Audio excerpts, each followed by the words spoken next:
Bonjour. Avant de commencer cette vidéo, je tiens à vous dire que nous sommes vraiment désolés car l'enregistrement audio n'a pas fonctionné lors du tournage de nos expériences. C'est pour cela que nous avons dû commenter par-dessus la vidéo, ce qui fait que les voix n'iront pas forcément avec l'image. Je vous souhaite quand même un bon visionnage. Dans la première expérience, nous avons prouvé que le chocolat pouvait changer de forme. Nous allons maintenant voir qu'il peut également changer d'état grâce à l'expérience du chocolat chantilly.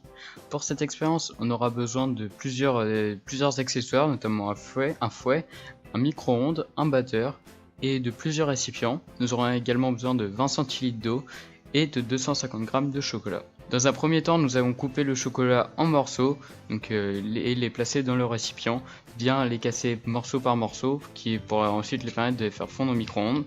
Donc on va les faire fondre par des périodes de 30 secondes pour éviter que le chocolat ne brûle. Toutes les 30 secondes, nous sortons le chocolat et nous le remélangeons, puis nous le remettons jusqu'à temps que le chocolat soit complètement fondu.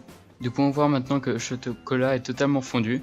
Sa température est légèrement supérieure à 55 degrés. Même si elle est supérieure, ça n'influencera pas le résultat de l'expérience. Nous avons ensuite fait chauffer de l'eau pendant 1 minute au micro-ondes. On verse l'eau dans la solution de chocolat, on mélange. Donc le mélange forme une émulsion. Cette émulsion est provoquée par le mélange de la matière grasse du chocolat, que l'on appelle le beurre de cacao, et l'eau.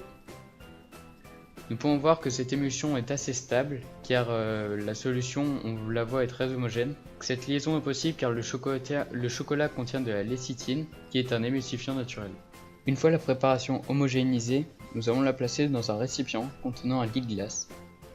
Puis avec le batteur, nous allons incorporer rapidement de l'air au mélange, sans oublier de filmer la préparation pour éviter que le chocolat provoque des éclaboussures. Grâce au lit de glace placé sous le récipient, la molécule de beurre de cacao va alors cristalliser, ce qui va permettre à la préparation de gagner en volume et donc d'éclaircir. Nous voyons donc que l'air incorporé dans le mélange de chocolat forme des bulles. Puis en continuant de mélanger avec le batteur, les bulles qui à la base voulaient sortir de la préparation sont ici incorporées et renfermées par les molécules de cacao. Avec le refroidissement, la molécule de cacao a cristallisé. Au début de l'expérience, notre chocolat avait une base solide. Puis il y a eu une base intermédiaire liquide grâce au chocolat que nous avons fait chauffer. Puis finalement le chocolat a un état plutôt mousseux.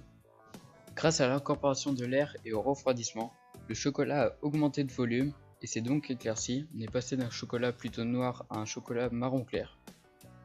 L'expérience réalisée nous a permis, avec du chocolat et un simple ajout d'eau, de réaliser un chocolat chantilly qui a fait passer celui-ci d'un chocolat liquide à un chocolat mousseux. Dans la première expérience, nous avons vu que le chocolat pouvait changer de forme, et dans cette expérience-ci, nous avons vu que le chocolat pouvait également changer d'état.